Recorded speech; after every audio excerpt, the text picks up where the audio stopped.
3-4 members ही अगर आपस में लड़ने लग गए, आपस में ही हम परिवार होने के बावजूद मन में नफ़रत रख पड़े, तो फिर ये इतनी सुंदर संसार जो हमें मिला है, या यही बात समाज पे वैलिड है या जहाँ पे भी हम उठते बैठते हैं काम पे, तो वही चीज़ कि हम अगर अपने मन में दूसरे के लिए दया नहीं रखेंगे, करुणा नहीं रखेंगे, किसी ने कुछ ऊंच नीच हमसे बोल दी तो आगे से लड़ झगड़ लेंगे, और ना कि अपने मन को विशाल हमें जो बनाना चाहिए उसको हम तवज्जो नहीं देते कि मन को कैसे अपना बड़ा करें, दूसरे ने कह दिया तो कह दिया, अपना हम उसमें क्रोध क्यों अंदर लाएं, अपना हम उससे बदले की भावना क्यों लाएं। तो हमने जहाँ ये संसार इतना खूबसूरत है, वहाँ हमारी वजह से इस संसार में कोई बदसूरती ना आ जाए, हमारे कर्मों से हमारी ज़िंदगी खुश भी हो सकती है, और हमने अगर ऐसा कोई कार्य कर दिया जो हम अपना भी नुकसान करें, औरों का भी और इस प्रकृति का भी, तो हमें बहुत ही ये चेतनता हम सबके अंदर है, उस चेतनता का प्रयोग करना है। इस ब्रह्म ज्ञान जहाँ हमारे जीवन में ये रोशनी का कार्य कर रहा है, इस निरंकार प्रभु परमात्मा का जो एहसास कि हमारे अंग संग है, जब ये हमने जान लिया तो फिर हम जानबूझ के ऐसा कोई भी काम नहीं करेंगे जो हमारा भी नुकसान करे और अगले का भी नुकसान करे। फिर हम एक वो भाव हमारे ऐसे हो जाएंगे कि हम हर एक से प्यार करेंगे, हम हर एक के जीवन में थोड़ा किस तरह और उसका जीवन का बुद्धि से भी हर तरह की ये जो हमें इनपुट्स मिल रहे हैं, तो क्या हर एक चीज़ सीख लेना समझदारी है? एक भलाई उसमें है क्या? नहीं। एक फ़िल्टर की जो बात होती है कि क्या चीज़ देखकर भी अनदेखी करनी है, क्या चीज़ों को अपनाना है, किसको छोड़ना है, वो चेतनता की बात है। और ये चेतनता ब्रह्म ज्ञान से जहाँ एक आत्महत्या के जीवन में, एक ये स्पिरिचुअल लाइफ में, तो हर समय ये बहुत ही अच्छा माध्यम ये टूल। पर एक और बात भी देखी जाए कि अगर हम कोई दुनियावी, कोई मटीरियलिस्टिक अपनी रिस्पॉन्सिबिलिटी, कोई काम काज भी कर रहे हैं, कुछ भी कर रहे हैं, तो उसमें भी चेतनता होनी बहुत ज़रूरी होती है। चाहे वो अक्सर छोटा सा एग्जाम्पल ड्राइविंग का भी, कि सड़क पे होते हैं तो अक्सर वही पंक्ति बार बार नज़रों के आगे आती है कि सावधानी हटी दुर्घटना घटी। तो ये हर समय चेतनता की बात है कि कहाँ पे हैं हम इस समय, वो एक एक पल का हमें होश, वो खबर उस पल में ही रहें, वरना तो सोच एक सेकंड लगता है इधर उधर भागने में, ध्यान भटकने में। तो कैसे जहाँ उपस्थित है शरीर, वहाँ मन को भी उपस्थित रखना है, और ये चेतनता हर समय की जीवन में हो।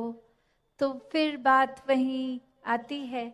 जहाँ से हर बात की ही शुरुआत है, ये परमात्मा, ये निराकार, ये जो बेरंगा है, इसके एहसास में हर समय रहना एक पॉसिबल है। एक हर एक पल इसी के एहसास में जीना संभव है। और ये कोई बहुत कल्पना की कोई किताबी बातें नहीं हैं। हर कार्य करते हुए इसके ही एहसास में अगर रहा जाए तो ये परमात्मा हमारे जीवन में और गहराई से उतरता है। कैसे फिर जहाँ बात अभी जिक्र भी अहंकार का हुआ कि कैसे फिर मन हमारा अक्सर इतना ज़्यादा, किसी ने थोड़ी तारीफ क्या कर दी, वो ही बात में इतना अपने आप को श्रेष्ठ मानते हुए एक ऐसी विचारधारा के अंतर्गत रोज़ जीना उठना खाना बैठना शुरू कि अब हमसे श्रेष्ठ तो कोई नहीं। हर एक जीवन में हमने सोसाइटी में कुछ मान सम्मान पा भी लिया, तो वो मान सम्मान एक किसी तरह की अपनी ही अहंकार का कारण बने नहीं। जहाँ जिस रूप में भी हम जीवन में प्लेस्ड हैं,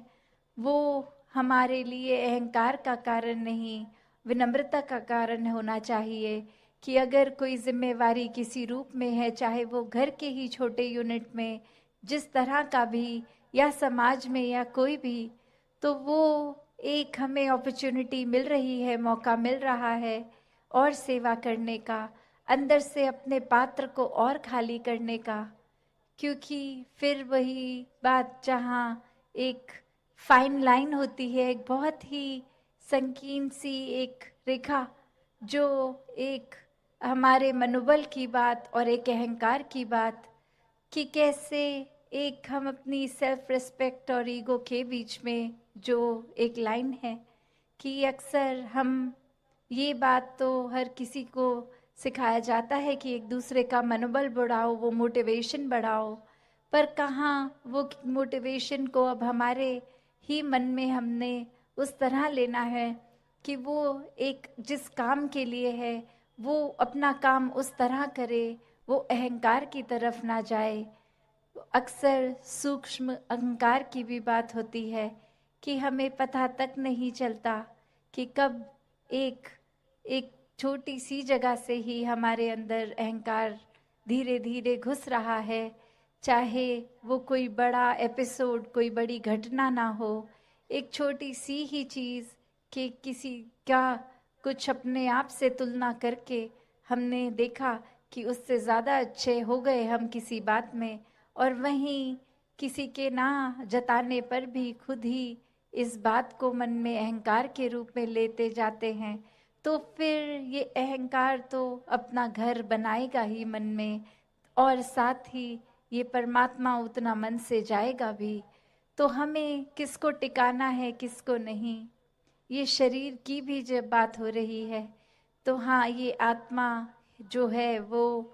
ज़्यादा इस शरीर से महत्वपूर्ण उस रूप में तो है, पर ये परमात्मा ने शरीर भी इसलिए दिया है कि हम इसकी देखभाल करते गए थे, सारे अपने रिस्पॉन्सिबिलिटीज़ भी निभाएं। जैसे